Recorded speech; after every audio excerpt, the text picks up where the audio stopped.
So, we'll go on. You want to come back to acute chronic? 14 No, I days. just wanted to say that, I mean, we don't touch too many patients with an acute type B dissection with open surgery anymore. But I remember from the time that we did, having had many of these aortas in my hands, I didn't see the difference between the misery of a 1 week, 2 week, or 3 week old dissection. I mean, it is all very bad quality aorta. So clinically, I don't see a difference between 1, 2, 3 weeks. Do you, Hazem? Well, the longer you wait, the tissue getting better than 2-3 days. Yeah. 2-3 days is like a toilet paper and you wet it, and that's the aorta. I mean, it's horrible. So I'm really cringe when somebody put a stent in that kind of aorta. I mean, it's, Yeah, we've heard all that.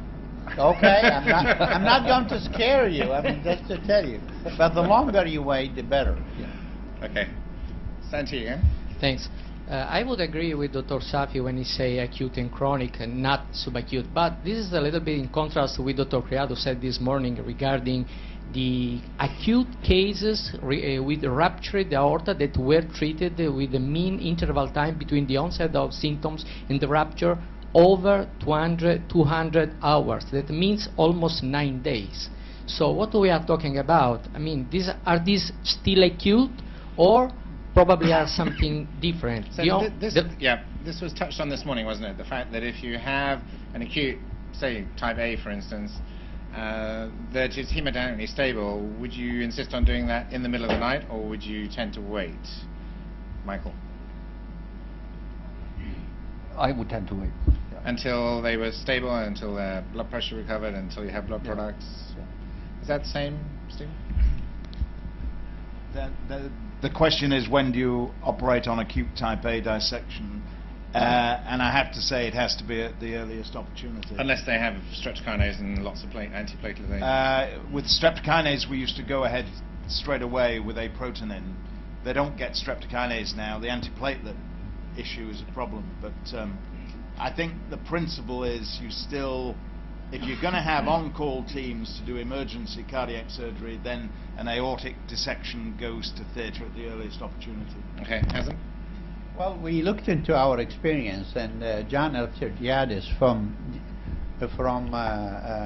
Yale, they found if the patient blood pressure stable, not hypotensive, minimal pericardial effusion, no AI or minimal AI, aortic insufficiency, you can wait till the following morning and operate on them. But you know, we have enough cases now we are reviewing it, and only one patient rupture en route to the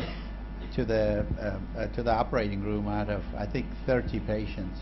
But he recovered. We thought we killed that guy, but he somehow survived. And so I think you have to look into subset. There is subset of acute type aortic dissection, so-called intramural hematoma. And we looked at our experience. We found the best results is we wait 2-3 days and then we operate on them, not to operate them immediately. And I think our paper is coming in anal thoracic surgery. Okay, we've got 2 more questions. Question at the back? Sadhana Chandrasekhar from Nottingham. I'd like the panel's opinion on what would be the best thing to do when you contemplate a long coverage.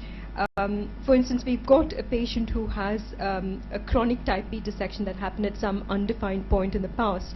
He now has a mid-thoracic aneurysm which is almost 7 centimeters in size. Now he needs a coverage including coverage of the left subclavian and going down to just short of the celiac axis. Now this question to some extent has already been addressed in the discussion in the hall about a carotid subclavian bypass. What would the panel think about what's the best step to prevent paraplegia in this situation? Is that just alone enough, or would you contemplate CSF drainage? How old was the lady? It's a male patient who's 55 years old. Well, if you go for endovascular surgery and you plan to do a long distance coverage, I think it's one of the predictors of paraplegia, and you should revascularize the left subclavian in a first step, so stage procedure, and then go on with endovascular with contemporary cerebrospinal fluid drainage.